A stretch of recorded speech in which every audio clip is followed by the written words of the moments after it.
Welcome to my channel.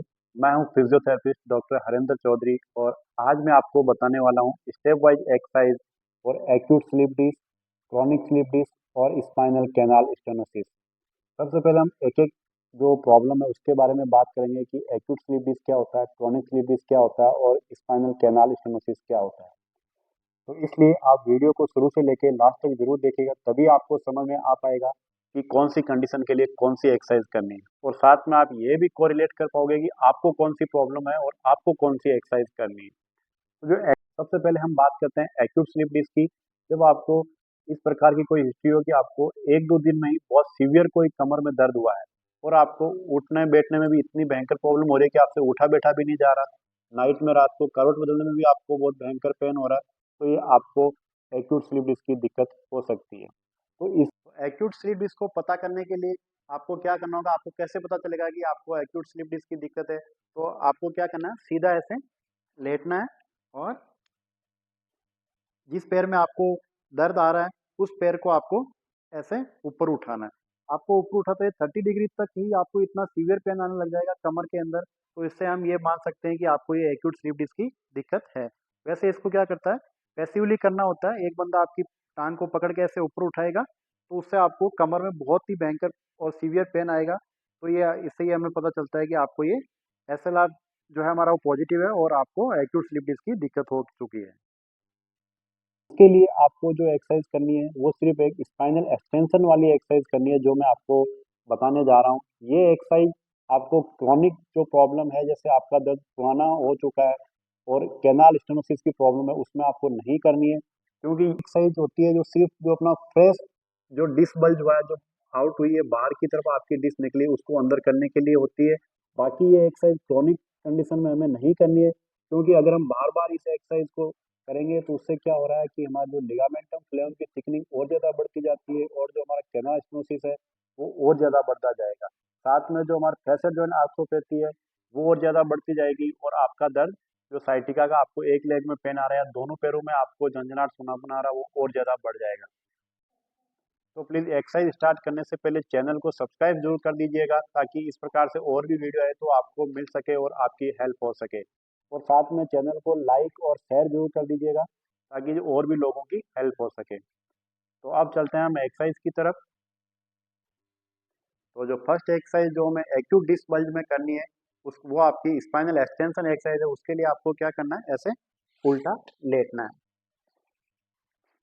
इस position में लेटने के बाद में हमें क्या करना है, दोनों हाथों के जोर से हमें ऐसे ऊपर उठना है।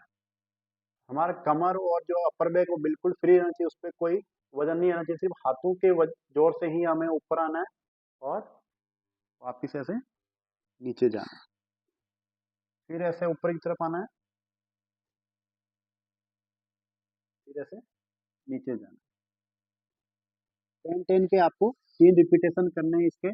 और एक बात का आपको ध्यान रखना है, कई बार जब आपका दर्द इतना सीवियर होता है तो क्या होता है कि हम इतना ऊपर ऐसे जा नहीं पाते हैं। नहीं, जब तो इस कंडीशन में आपको क्या करना है, इनिशियली आपको ऐसे दोनों हाथों को ऐसे अपने ऐसे लगा लेना और इस पोजीशन में आपको ऐसे लेट के रहना है जितनी देर तक आप अपने आप को होल्ड कर सको इस पोजीशन में। फिर उसके बाद में वापस रिलैक्स हो जाना है ऐसे, और धीरे धीरे फिर आपको इस पोजीशन से फिर आपको ऐसे इस पोजीशन में धीरे धीरे बढ़ना है आगे की तरफ। सिर्फ हाथों पे ही अपना प्रेशर होना चाहिए, हाथों के प्रेशर से ही अपने बैक को अपर बैक को ऊपर ले जाना है। जब आप ये एक्सरसाइज करते हैं तो आपका दर्द जो आपके पैर में जो हो रहा है वो कम होना चाहिए, बढ़ना नहीं चाहिए। और साथ में सेंट्रलाइजेशन और पेरिफेरलाइजेशन दो प्रकार के पेन होते हैं। सेंट्रलाइज पेन मतलब जो आपका कमर में हो रहा है, और जो पेरिफेरलाइजेशन पेन होता है वो आपका कमर से लेके आपकी टांग तक जाता है। तो जब एक्सरसाइज को करते हुए आपको दो बातों का ध्यान रखना है। एक तो आपका दर्द है वो कमर से लेके पैर की तरफ बढ़ना नहीं चाहिए, वो दर्द है आपका कम होना चाहिए। अगर आपको ये एक्सरसाइज करते हुए आपका दर्द पैर की तरफ ज़्यादा बढ़ रहा है तो आपको ये एक्सरसाइज उसी समय रोक देनी है। और फिर क्या होता है, जब ये एक्सरसाइज हम बार बार करते हैं तो इसमें हमारा जो एसआई जॉइंट होता है इस एरिया में ये फ्रिक्शन पैदा होती है। तो यहाँ पे क्या होता है कि ये दर्द हमारा कई बार बढ़ जाता है। तो इसके लिए आपको क्या करना है, जब ये 10 10 के 3 रिपीटेशन जब आप कर लेते हैं एक्सटेंशन वाली एक्सरसाइज के, तो उसके बाद में आपको ऐसे सीधा लेटना है और सीधा लेट के आपको एक सिंगल पैर को आपको नी टू चेस्ट की तरफ ये वाली एक्सरसाइज आपको करनी है। तो इसमें आपको करते हुए एक चीज़ का ध्यान रखना है कि आपको ज़बरदस्ती ऐसे पैर को खींचना नहीं है। आपकी जो स्पाइन है वो एकदम नीचे टच रहनी चाहिए बेड पे, और जितना पैर आ रहा है उतना ही आपको लाना है। इस पोजीशन में आपको 10 सेकंड तक होल्ड करके रखना है। फिर धीरे से पैर को सीधा किया, इस वाले पैर को इस साइड में लाना है, और ये भी आपको 10-10 के 3 रिपीटेशन इस एक्सरसाइज के करने हैं। और अब हम बात करते हैं क्रॉनिक जो हमारा डिस्क बल्ज और का है और स्पाइनल कैनाल स्टेनोसिस की। देखिए उस कंडीशन में क्या होता है, जब आपका दर्द जो आपको सोने में उठने बैठने में आपको कोई पेन नहीं आ रहा है, लेकिन आपको चलने में और खड़े रहने में बहुत ज़्यादा दर्द आ रहा है, दोनों पैरों में सूनापन आ रहा है, टिंगलिंग या नमनेस आ रही है, तो ये प्रॉब्लम आपको स्पाइनल कैनाल स्टेनोसिस की हो सकती है। और साइटिका का जैसे दर्द होता है तो उसमें एक लेग में आपका पेन खड़े रहने या चलने में आपको दर्द आ रहा है, तो उनके लिए जो ये एक्सरसाइज है वो डिफरेंट है। ये एक्सरसाइज आपको उस कंडीशन के लिए जो मैं एक्सरसाइज आपको बता रहा हूँ वो अलग है, तो आपको स्पाइनल एक्सटेंशन वाली एक्सरसाइज उस कंडीशन में नहीं करनी है। उसके लिए ये एक्सरसाइज आपको करनी है जो मैं आपको बता रहा हूँ।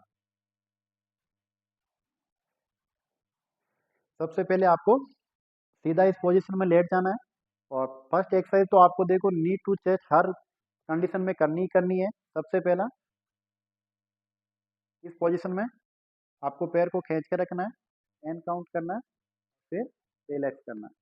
सेम इसी पैर को ऐसे खींचना है और 10 काउंट के तब तक होल्ड करके रखना है, फिर वापस सीधा करना है। फर्स्ट एक्सरसाइज ये होगी। दूसरी एक्सरसाइज मान लो आपको अगर साइटिका का जैसे दर्द आ रहा है, इस पैर में दर्द आ रहा है, तो आपको इस पैर को ऐसे ऊपर रखना है। तो ये रोटेशन वाली एक्सरसाइज है, इसके लिए आपको इस हाथ से इस घुटने को ऐसे पकड़ना है और ऐसे रोटेट करना है। जब आपको यहाँ पे इस एरिया में स्ट्रेच फील होने लगे तब आपको यहाँ पे ऐसा रोक लेना है और 5 to 10 सेकेंड होल्ड करके फिर वापस आपको ऐसे सीधा होना है। जब एक पैर में आपको दिक्कत है तो सिंगल पैर की करनी है, अगर दोनों पैरों में आपको दिक्कत है, अगर कैनाल स्टेनोसिस की दिक्कत है तो दोनों पैरों में आपको ये करनी है। इस हिसाब 5 to 10 सेकेंड होल्ड करके रखना है और फिर शॉर्ट। उसके बाद में आपको दोनों पैरों को एक साथ नी टू चेस्ट की तरफ लाना है और दोनों हाथों से अलग अलग पकड़ना है, ऐसे नहीं पकड़ना, थोड़ा सा ऐसे सेपरेट करके रखना है और इस पोजीशन में लाके रखना है। 5 to 10 सेकेंड होल्ड करके रखना है, और आपकी जो नीचे स्पाइन है वो एकदम टच रहनी चाहिए, ऐसे ऊपर नहीं उठनी चाहिए। वही आपने 5 to 10 सेकेंड होल्ड करके रखना है, फिर आपको वापस ऐसे नीचे रखना है और 3 रिपीटेशन करने हैं 10-10 काउंट करके। उसके बाद में जो नेक्स्ट एक्सरसाइज है उसके लिए आपको पेल्विक टिल्ट वाली एक्सरसाइज है, तो उसके लिए क्या करना है, इसी पोजीशन में आपको लेटे रहना है। पेल्विक टिल्ट और जो हम हिप ब्रिज वाली एक्सरसाइज करते हैं वो डिफरेंट होती है। जैसे ब्रिजिंग एक्सरसाइज ये होती है जब पूरा का पूरा ऐसे ऊपर उठा के रखते हैं, ये वाली आपको नहीं करनी, टिल्ट पेल्विक टिल्ट वाली करनी है। तो उसके लिए क्या करना है कि मैं टमी को टक करूंगा, ऐसे अंदर की तरफ खींच के रखा अपने पेट को, अपनी मसल्स को, पेट वाली मसल्स को, और सिर्फ यहाँ से मैंने पेल्विक को ऐसे रोटेट किया। तो ये इस पोजीशन में होल्ड करके रखना है, फिर आपको छोड़ना है। फिर टमी को अंदर किया, अंदर की तरफ खींचा और ऐसे ऊपर उठा के रखना है, हल्का सा पेल्विस को 10 सेकेंड होल्ड करके रखना है, फिर एकदम रिलैक्स, फिर वापस 10 सेकेंड तक होल्ड करके रखा, फिर रिलैक्स। और हमें जैसे अगर साइटिका का पेन आ रहा है एक पैर में, तो उसके लिए आपको क्या है, जो नर्व स्ट्रेचिंग एक्सरसाइज है, नर्व फ्लॉसिंग बोलते हैं हम इसको, तो इसके लिए आपको क्या करना है, जिस पैर में दर्द आ रहा है अपने पैर को इस पोजीशन में लाके ऐसे दोनों हाथों से पकड़ लेना है, और जितना आपका पैर सीधा हो रहा है उतना ही करना है, उससे ज़्यादा ऐसे स्ट्रेच नहीं करना। जब आपको यहीं पे स्ट्रेच आने लग गया तो यहीं पे रोक लेना है और ऐसे अपने पंजे को आगे की तरफ ऐसे खींचना है। स्ट्रेच किया, फिर थोड़ा सा ढीला छोड़ा, फिर थोड़ा सा और स्ट्रेच करना है, ऐसे इसी पोजीशन में होल्ड करके रखना है 5 to 10 सेकेंड, फिर ढीला छोड़ा।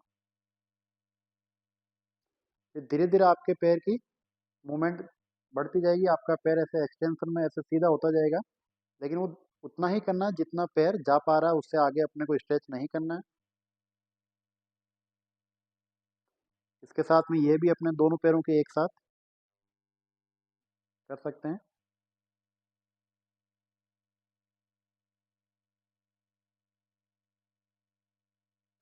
इस एक्सरसाइज करने के बाद में हमें जो इससे अगली वाली एक्सरसाइज है, उसके लिए क्या करना है आपको, इस पोजीशन में आ जाना है और ऐसे आपको नीचे की तरफ ऐसे बैठ जाना है और हाथों को एकदम रिलैक्स पोजीशन में रखना है और नेक को भी एकदम रिलैक्स पोजीशन में रहना चाहिए। इस पोजीशन में अपने आप को होल्ड करके रखना है जितनी देर आप कंफर्टेबली रह सकते हैं।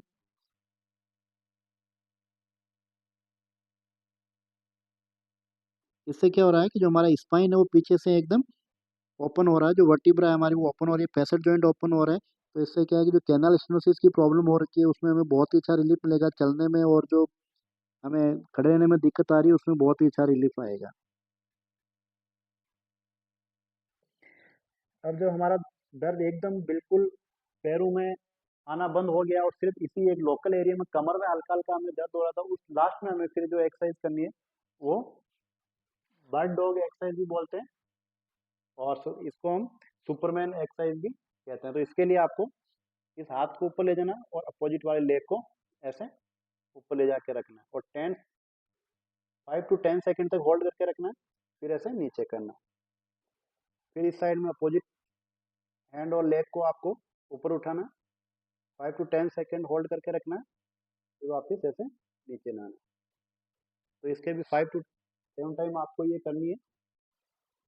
ये थी आपकी acute slip disc, chronic slip disc और स्पाइनल कैनाल स्टेनोसिस की स्टेप वाइज एक्सरसाइज। तो आपको अगर वीडियो पसंद आया हो तो प्लीज़ चैनल को सब्सक्राइब जरूर कर दीजिएगा और वीडियो को ज़्यादा से ज़्यादा लोगों को शेयर कीजिएगा ताकि और भी लोगों की हेल्प हो सके और आप एक्सरसाइज करते रहिएगा क्योंकि आपकी हेल्थ ही आपका फ्यूचर है। Thank you.